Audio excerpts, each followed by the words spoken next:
The moment we demand that politics serve truth, we destroy both politics and truth. This isn't cynicism speaking. It's the recognition of a fundamental tension that has plagued human societies since we first gathered in public spaces to deliberate about our common world. Truth, with its coercive nature and demand for universal acceptance, cannot coexist with the plurality and opinion-based discourse that makes politics possible. I've spent decades observing how the confusion between these two realms leads to some of our most dangerous political pathologies. When politicians claim to possess absolute truth, they eliminate the space for genuine political debate. When citizens demand that politics deliver truth rather than meaning, they abandon the very essence of what makes us political beings, our capacity to act together despite our differences. This isn't to say that truth is irrelevant to political life, or that politics should be a realm of pure opinion without any relationship to reality. Rather, it's to understand that each operates according to different principles and serves different human needs. Truth belongs to the realm of solitary thinking and scientific inquiry, while politics emerges from plurality and the human capacity to begin something new together. The confusion between them threatens both the integrity of truth-seeking and the vitality of political life itself. Chapter 1: The Nature of Political Truth. Let me begin with what might seem like a contradiction. There is such a thing as political truth, but it operates entirely differently from the truths we discover through philosophical contemplation or scientific investigation.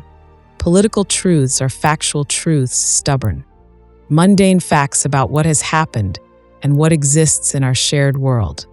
These facts form the groundwork upon which political discourse takes place. When I witnessed the Eichmann trial in Jerusalem, I confronted the devastating consequences of what happens when factual truth becomes politically inconvenient. The systematic destruction of facts, the erasure of records, the rewriting of history, the denial of witnessed events, preceded and enabled the destruction of people themselves. Totalitarian movements understood intuitively that controlling factual truth was essential to eliminating the common world that makes politics possible. But here's the crucial distinction: factual truth, while it provides the foundation for political discourse, cannot determine political decisions. The fact that 6 million Jews were murdered during the Holocaust is not a matter of opinion. It is a factual truth that must be preserved against all attempts at denial or revision. However, this factual truth cannot tell us what policies to pursue, what institutions to build, or how to prevent such horrors from recurring. These are political questions that require judgment, deliberation, and action among plural human beings. The confusion arises when we expect politics to deliver the kind of certainty that belongs to rational or revealed truth. Rational truths, mathematical proofs, logical demonstrations, scientific laws, compel universal assent through the force of evidence and reasoning. They leave no room for opinion or debate once properly demonstrated. Revealed truths claim divine authority and demand faith rather than deliberation. Neither of these forms of truth can serve as the basis for political life, because politics requires the space for disagreement, persuasion, and the emergence of new possibilities through collective action. Political discourse deals not with truth but with opinions, and I use this word in its most dignified sense. Opinions aren't arbitrary preferences or uninformed prejudices, but considered judgments about the meaning and significance of our shared experiences. They emerge from our different positions in the world, our varied perspectives on common problems, and our diverse visions of what our life together should become. Chapter 2: Why Truth Destroys Politics. Truth, by its very nature, is tyrannical. It demands submission and eliminates the possibility of genuine choice. When truth enters the political realm, it transforms citizens into students and political leaders into teachers or prophets. The moment someone claims to possess the truth about political matters, they eliminate the need for persuasion. deliberation, and the patient work of building consensus among equals. This tyrannical quality of truth becomes particularly dangerous when it masquerades as political wisdom. I've observed how ideological movements throughout the 20th century claim to possess scientific truths about history, human nature, or social development that rendered traditional political processes obsolete. Marxism claimed to have discovered the laws of historical development. Racial theories claimed to have uncovered the biological truths about human hierarchy. Technocratic movements claimed to have found scientific solutions to political problems. Each of these movements promised to replace the messy, uncertain, and plural world of politics with the clean certainty of truth. But what they actually produced was the elimination of politics altogether. When truth becomes the standard for political life, there's no longer any need for the institutions, practices, and virtues that sustain a common world among diverse human beings. Consider what happens in our contemporary political discourse when debates become battles over truth rather than deliberations about action. Instead of citizens attempting to persuade one another about the best course of action, we have true believers attempting to enlighten the ignorant. Instead of political opponents, we have enemies of truth who must be defeated rather than convinced. The space for genuine political encounter, where minds can be changed and new possibilities can emerge, disappears. This transformation is particularly insidious because it often wears the mask of high-mindedness. Who could oppose truth? Who would defend ignorance against knowledge? But this framing fundamentally misunderstands what politics is and what it's for. Politics isn't about discovering truth. It's about creating and sustaining a world that can house human plurality and enable collective action. The demand that politics serve truth also corrupts truth itself. When factual truth becomes politically useful, it becomes subject to political manipulation. Facts are selected, emphasized, or suppressed based on their political utility rather than their accuracy. The integrity of truth-seeking institutions, universities, journalism, scientific research becomes compromised when they're expected to serve political ends rather than the disinterested pursuit of knowledge. Moreover, the politicization of truth creates what we might call truth fanaticism. The belief that political opponents aren't simply wrong, but are enemies of truth itself. This fanaticism eliminates the possibility of legitimate disagreement and transforms political differences into cosmic battles between light and darkness, knowledge and ignorance, good and evil. Chapter 3: The difference between facts and opinions.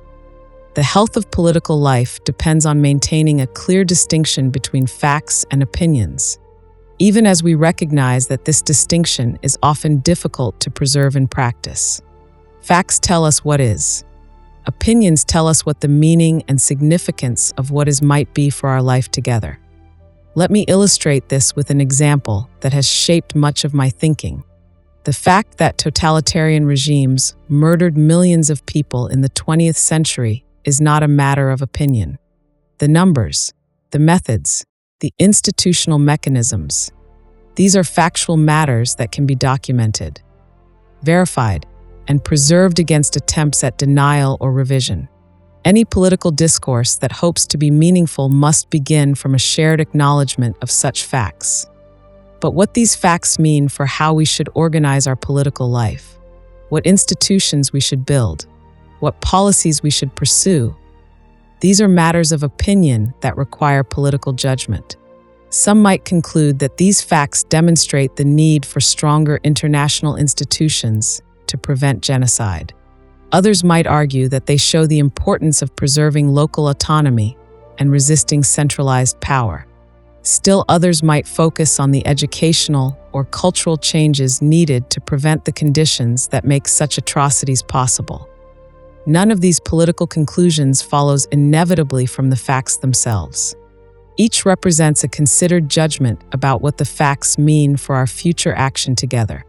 This is the proper realm of political discourse, not the establishment of facts. but the interpretation of their significance for our common life. The confusion between facts and opinions creates two equally dangerous political pathologies. The first is the reduction of political discourse to factual disputes, where complex questions about values, priorities, and future action are treated as if they could be resolved through better research or more accurate information. This technocratic fantasy imagines that political problems are really technical problems that expertise can solve. The second pathology is the reduction of factual disputes to matters of opinion, where documented historical events, scientific findings, or verifiable occurrences are treated as if they were merely alternative viewpoints in an endless debate. This relativistic fantasy imagines that all claims about reality are equally valid, and that power rather than evidence determines what counts as truth. Both pathologies eliminate the space for genuine political judgment, the human capacity to assess particular situations, weigh competing considerations, and decide how to act in circumstances where no rule or formula can determine the outcome. Political judgment operates in the space between facts and pure opinion, taking factual reality seriously while recognizing that facts alone cannot determine action. This capacity for judgment is what enables us to navigate the world as political beings. It allows us to distinguish between legitimate and illegitimate authority, between power and violence, between genuine political action and mere behavior. Without this capacity, we become either passive consumers of expert opinion or arbitrary actors guided only by will and preference. Think about your own experience of making judgments about political matters.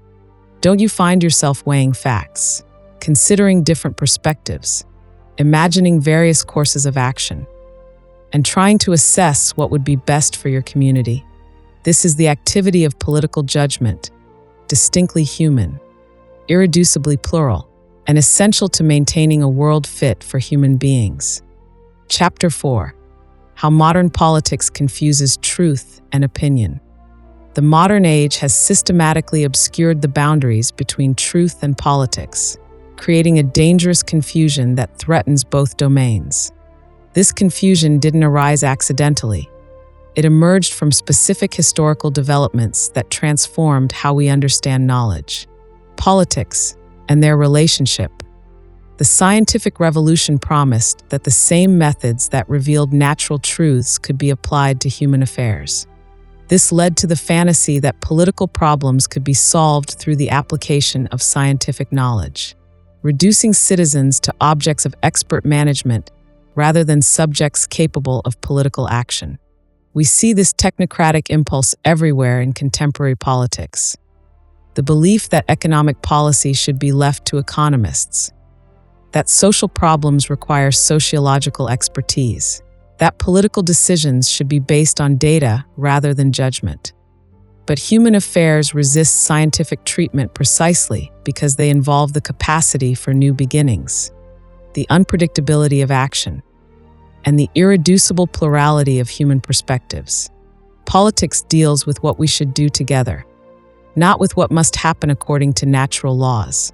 When we try to apply the methods of natural science to political questions, we eliminate the very freedom and spontaneity that make politics possible. Simultaneously, the collapse of traditional authority structures left a vacuum that truth claims rushed to fill.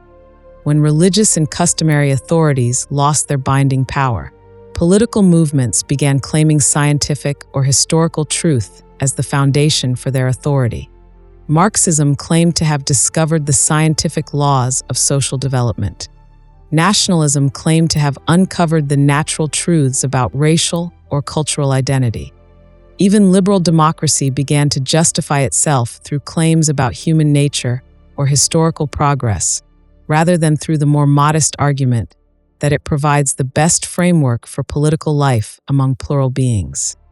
This confusion between truth and political authority creates a peculiar modern phenomenon: the expectation that political leaders should be truth-tellers rather than representatives and deliberators.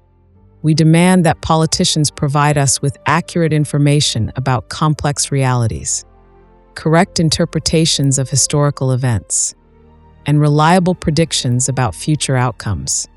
But this demand transforms politicians from representatives of our various perspectives into teachers or prophets who possess superior knowledge. The result is a cycle of disillusionment and cynicism. Politicians, unable to deliver the truth we demand, either become experts in manipulation and spin or retreat into ideological certainty. Citizens, disappointed by the gap between political promises and complex realities, either become passive consumers of expert opinion or rebel against all claims to knowledge and authority. Social media and digital technologies have accelerated this confusion by collapsing the distinction between public and private, expert and amateur, established fact and personal opinion. Information that once moved through institutions with established procedures for verification now circulates through networks where authority derives from popularity, emotional appeal, or tribal affiliation rather than accuracy or expertise. The result is what we might call epistemic tribalism, the tendency to accept information based on its source rather than its accuracy, and to reject information based on its political implications rather than its truth value. This tribal approach to information undermines both truth-seeking and political deliberation, creating echo chambers where people are confirmed in their existing beliefs rather than challenged to think more deeply about complex realities. Yet the solution isn't to abandon the distinction between truth and politics, but to restore it more carefully.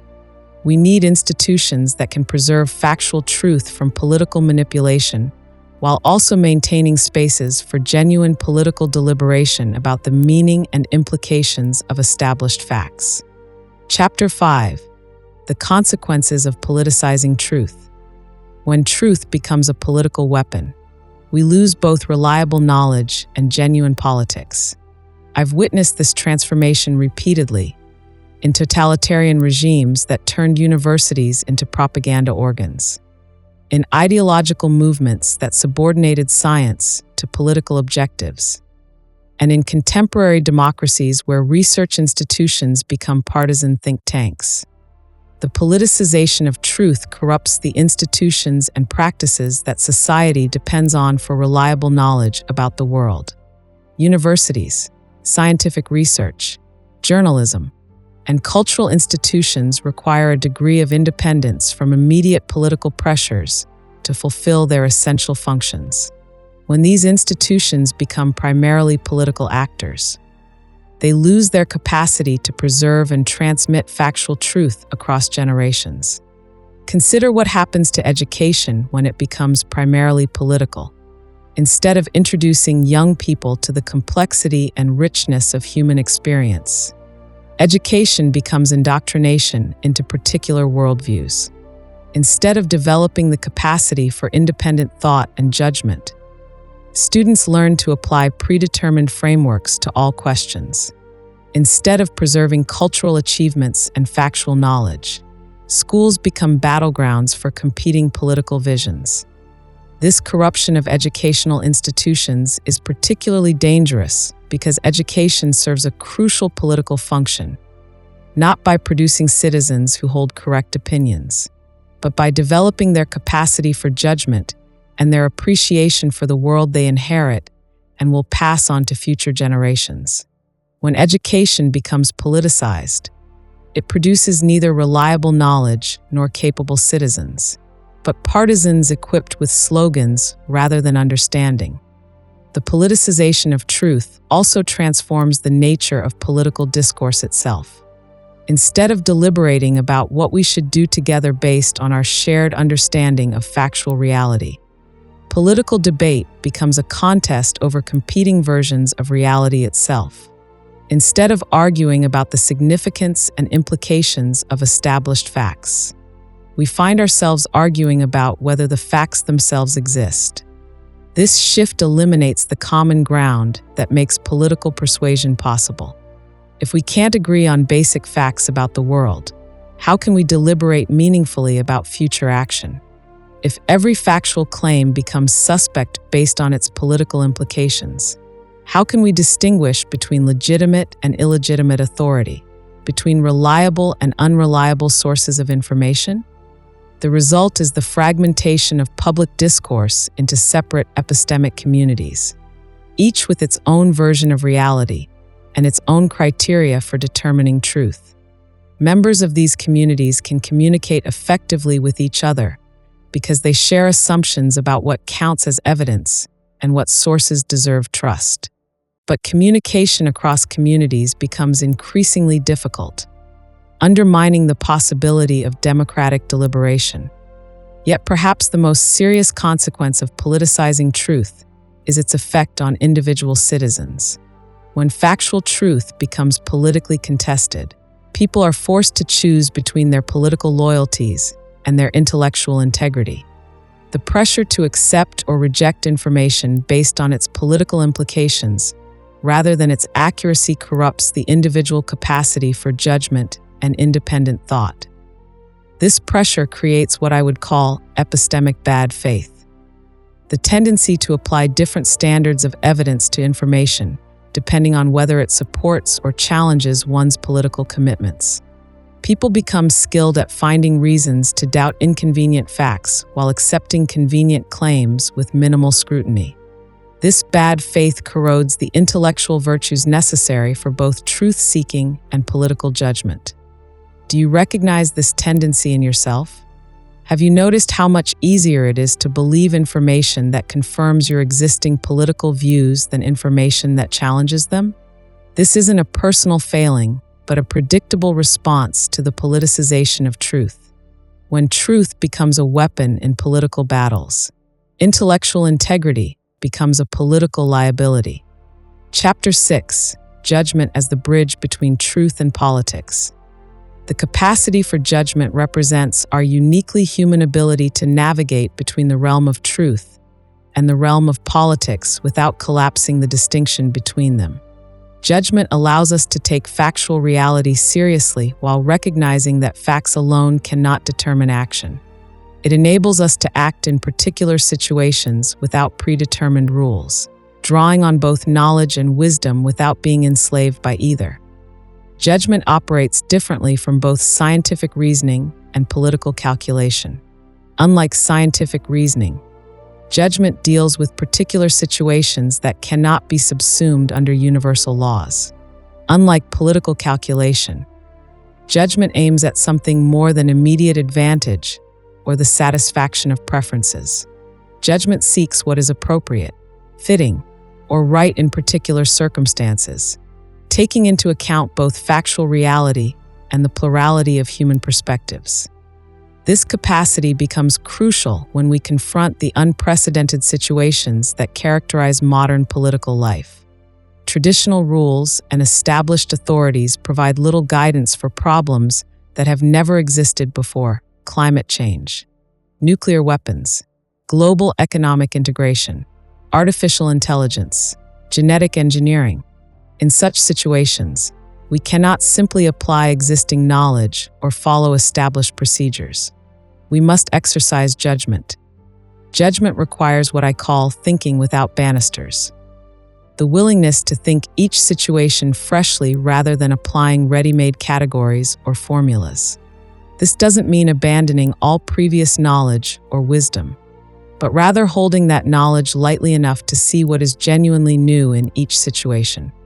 The exercise of judgment also requires what we might call enlarged thinking, the capacity to consider situations from multiple perspectives, imagining how they appear to others who approach them from different positions. This enlarged thinking doesn't require us to abandon our own standpoint, but it does require us to transcend the limitations of that standpoint by engaging seriously with alternative viewpoints. In my own experience covering the Eichmann trial, I found myself exercising this kind of judgment. The legal questions were clear enough. Had Eichmann committed the crimes with which he was charged? The factual questions were largely settled. What role had he played in the machinery of destruction? But the deeper questions about responsibility, guilt, and the nature of evil required a different kind of thinking. I had to judge not only what Eichmann had done, but what his actions meant for our understanding of moral responsibility under conditions of systematic evil. This judgment couldn't be derived from legal principles, historical facts, or philosophical theories alone, though it drew on all of these. It required thinking about the particular case while considering its implications for our general understanding of human moral capacity. This kind of judgment is political in the deepest sense. It concerns our life together and our shared responsibility for the world we inhabit. Yet it's not political in the narrow sense of advancing particular interests or defending partisan positions. It aims at understanding and preserving the world that makes political life possible. The capacity for judgment can be cultivated, but it cannot be taught through rules or formulas. It develops through practice, through engaging with particular situations, considering multiple perspectives, and taking responsibility for our assessments of complex realities. It requires both intellectual humility and moral courage. Humility about the limitations of our knowledge and courage to act despite uncertainty. Contemporary political culture tends to discourage this kind of judgment by demanding immediate opinions about complex situations and treating uncertainty as weakness rather than honesty. We're expected to have instant reactions to breaking news, firm positions on developing situations, and confident predictions about uncertain outcomes. This pressure eliminates the space for the careful consideration that genuine judgment requires. Yet without this capacity for judgment, we become either passive consumers of expert opinion or arbitrary actors guided only by will and preference. We lose the ability to distinguish between legitimate and illegitimate claims, between appropriate and inappropriate responses to novel situations, between wisdom and mere cleverness. Chapter 7: Preserving both truth and politics. The preservation of both truth and politics requires institutional arrangements and cultural practices that maintain their distinction while enabling their productive interaction. This isn't a matter of creating perfect separation. Truth and politics inevitably intersect in human affairs. Rather, it's a matter of preventing the domination of one realm by the logic of the other. Truth-seeking institutions, universities, research centers, libraries, museums, archives, need protection from immediate political pressures while remaining connected to the broader society they serve. These institutions require what we might call relative autonomy, enough independence to pursue knowledge according to its own standards, but not so much isolation that they become irrelevant to common concerns. This autonomy cannot be absolute because these institutions depend on public support and serve public purposes. But it must be real enough to allow for the patient work of truth-seeking, which operates according to different timescales and criteria than political action. The university professor investigating historical questions cannot be expected to produce results that serve immediate political needs. But the knowledge produced through such investigation ultimately serves the political community by preserving factual truth about the common world. Similarly, political institutions need protection from the tyranny of expertise, while remaining informed by reliable knowledge about factual reality. Representative democracy, properly understood, creates space for citizens to deliberate about common concerns based on their various perspectives and experiences. This deliberation cannot be replaced by expert analysis, but it can be informed by factual knowledge about the situation citizens face.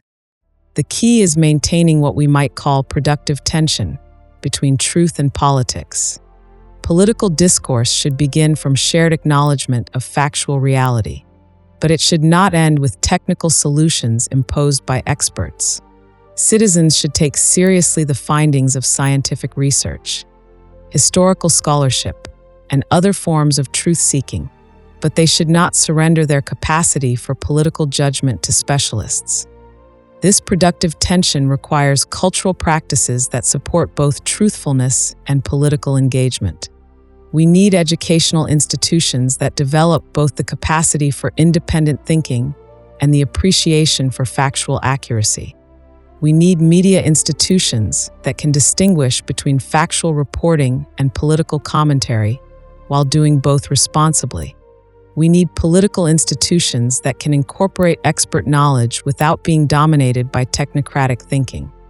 Most importantly, we need citizens who understand the difference between truth and politics while taking both seriously. This means citizens who can distinguish between factual claims and political opinions, who can assess the reliability of information sources, who can think independently about complex issues, and who can engage in political deliberation without abandoning intellectual integrity. The development of such citizens cannot be left to chance or to purely private effort. It requires what we might call civic education in the deepest sense, not indoctrination into particular political views, but initiation into the practices and virtues that sustain both truth-seeking and political life. This civic education must begin with the recognition that both truth and politics serve essential human needs that cannot be satisfied by the other. We need reliable knowledge about the world we inhabit, and we need the capacity to act together to preserve and improve that world. Neither need can be eliminated, and neither should dominate the other.